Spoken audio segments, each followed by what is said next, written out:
Well, what's up, YouTube Chinese guitar fans?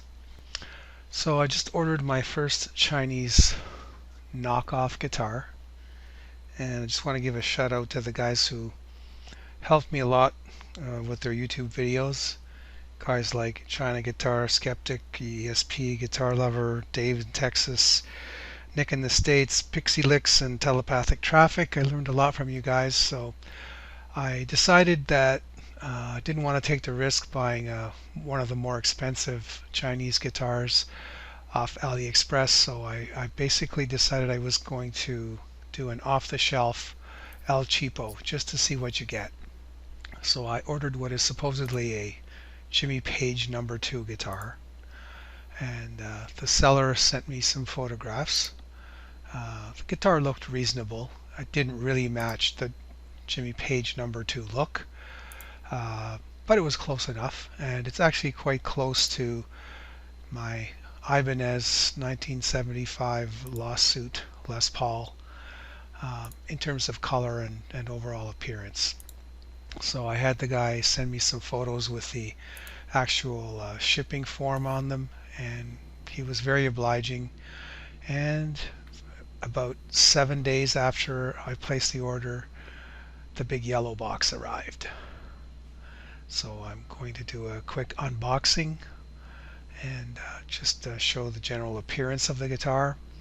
And once I get a chance to do a more detailed inspection of it, I'll come back with some of the issues. And you know there are going to be issues because after all, this particular one was a $175 US or $225 Canadian guitar, and so you get what you pay for.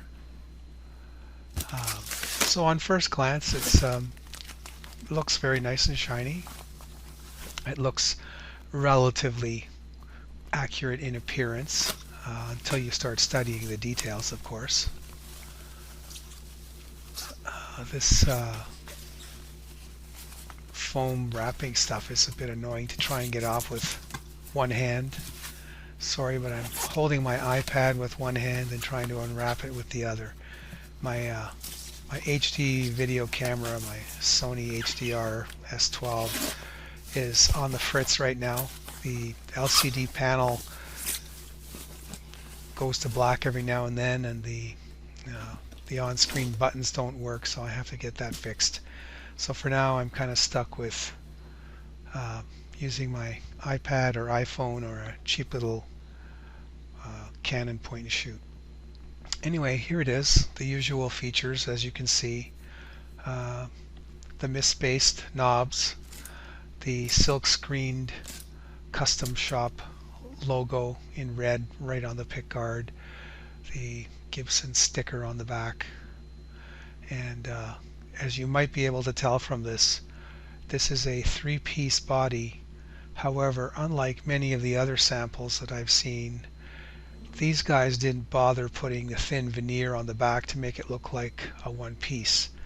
So you don't only see the multiple pieces by looking at the edge, but when you look on the back, you actually see 3 pieces of wood. And the worst part is they didn't even space them equally, or at least keep them straight. They're actually angled on the back of the body, and they're offset. There's a narrower sliver on one side and a bigger piece in the middle, and then another smaller piece on the opposite side. Anyway, that's pretty much it. There's a bit of a closer look. I have to say, it's a pretty nice looking figured maple top. Whether it's actually a solid top or some sort of veneer will come to light once we do a little bit more investigation.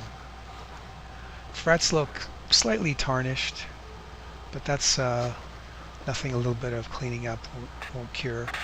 Gibson logo, it's so-so. The usual problems with these things. They look pretty good from a few feet away, but when you look at them up close, the truth comes out. I believe it's a one-piece neck. There is no scarf joint, but there may be a heel joint hidden by the black paint. And there's the obligatory JP number 2. Now there's my 75 Ibanez lawsuit Les Paul, and still an amazing guitar after all these years.